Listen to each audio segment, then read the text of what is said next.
अब गौर करो, देखो हमसे सिर्फ लड़ाई ये है ताकतवर लोगों की कि हमारे पास सिर्फ समस्या नहीं है, हमारे पास सलूशन है।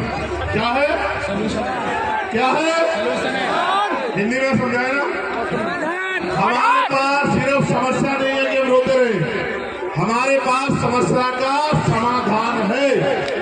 क्या है? जब तक समाधान नहीं होगा तब तक समस्या बनी रहेगी, नहीं रहेगी। देखो गौर करो,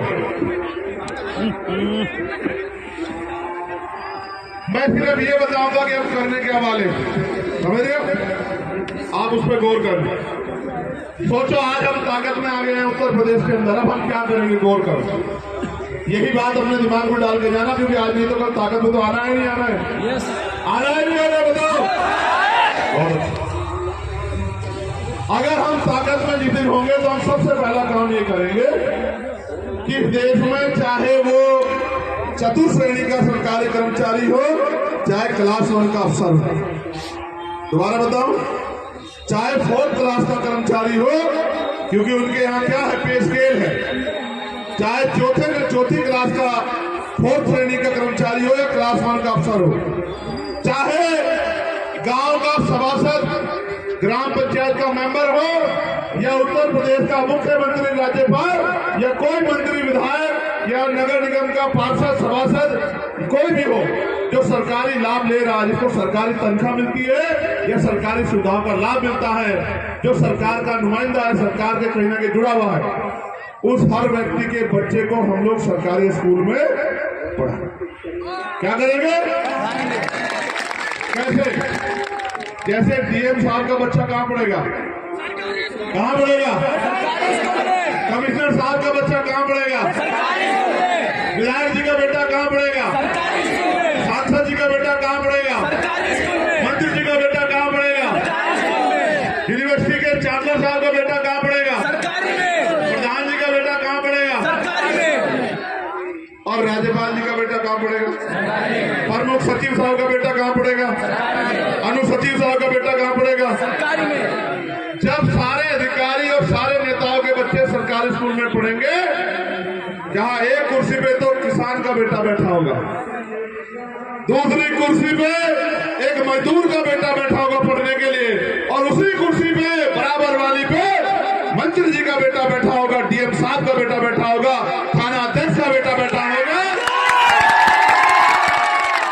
उसी कुर्सी पे वरिष्ठ पुलिस अधीक्षक का बेटा, एडिशनल एसपी का बेटा, सीओ का बेटा बैठा होगा, और जो मास्टर स्कूल में पढ़ा रहा है उसका बेटा भी जो स्कूल में बैठा होगा उसी कक्षा में।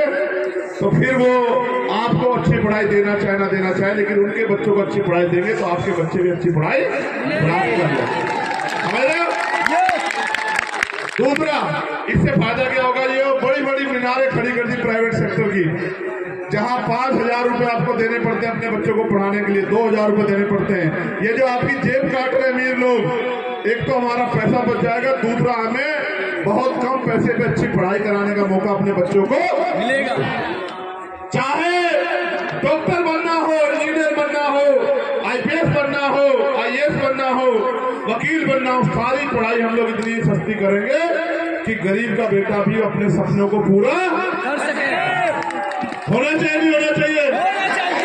दूसरी बात, मेरे पिताजी को मैं इसलिए नहीं बचा पाया क्योंकि प्राइवेट स्कूल, प्राइवेट हॉस्पिटल में इलाज कराने के मेरी जेब में पैसे, आपने भी देखा होगा कभी कभी कि आपके घर में कोई बीमार हुआ लेकिन जेब में इतने पैसे नहीं कि बड़े से प्राइवेट हॉस्पिटल में ले जाओ। देखा है नहीं देखा? कैसा महसूस होता है उस समय? अच्छा लगता है, बुरा लगता है? तो हम ये करेंगे सुनिश्चित कि चाहे मुख्यमंत्री का बेटा हो या बेटी हो, या खुद मुख्यमंत्री हो, पत्नी हो, दादी हो, अम्मा कोई हो, और चाहे अधिकारी कोई हो, जिनकी बात हमने बताई थी, सबका इलाज सरकारी हॉस्पिटल में हो। अब ये महसूस करो, उसी बेड पे मुख्यमंत्री जी लेटे हो और उसी बेड पे एक किसान मजदूर लेटा हो, तो अच्छा इलाज मिलेगा नहीं मिलेगा? दवाइयां टाइम पे मिलेगी नहीं मिलेगी? सुविधाएं आएंगी नहीं आएंगी? और पैसा कितना खर्च होगा? ना के बराबर। समझ रहे हो?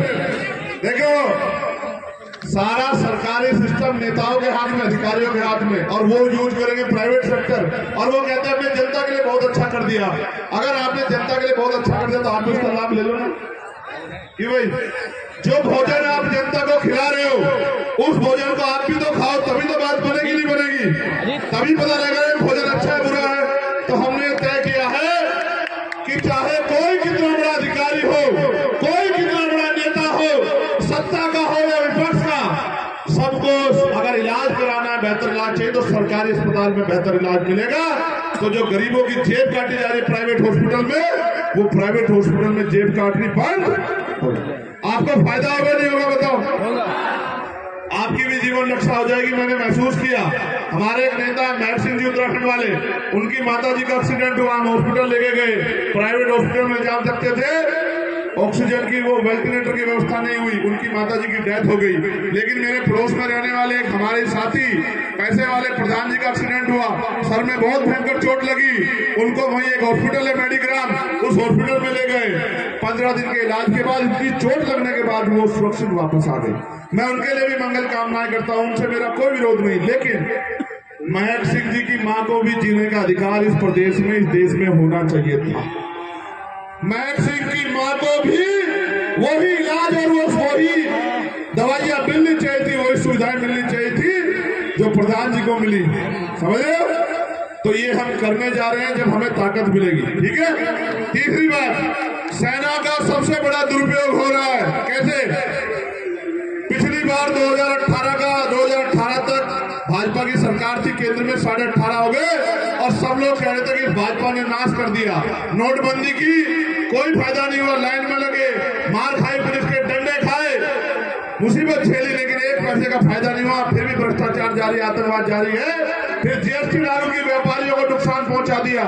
सब कह रहे थे कि भाई ये नौकरी भी दे रहे हैं, इनके खिलाफ है। इन्होंने कहा 15 लाख आएंगे, नहीं आए। इन्होंने कहा 2 करोड़ रोजगार मिलेंगे, नहीं मिले। सब कह रहे इनको हटाओ हटाओ हटाओ। फिर अचानक से पुलवामा का हमला हुआ। आपको याद है पुलवामा का हमला? ये बात मैं इतनी हिम्मत से इसलिए कह सकता हूं क्योंकि मेरा मृत्यु का डर खत्म हो गया। आदमी एक बार पैदा होता है, एक बार मरता है, 2 बार नहीं मरता। मैं कई बार मौत को बहुत करीब से देख लिया, मुझे नहीं फर्क पड़ता मौत कल की आती आज आ जाए, लेकिन जब तक जिंदा स्वाभिमान सम्मान के साथ। अगर 1 इंच गोली इधर हो जाती तो पेट के चीथड़े उठा के निकल जाती, आप पे सिर्फ मेरी तस्वीर रह जाती और आप रो के याद किया करते कि अगर हमारा भाई कुछ दिन और जी जाता तो बहुत कुछ बदल जाता।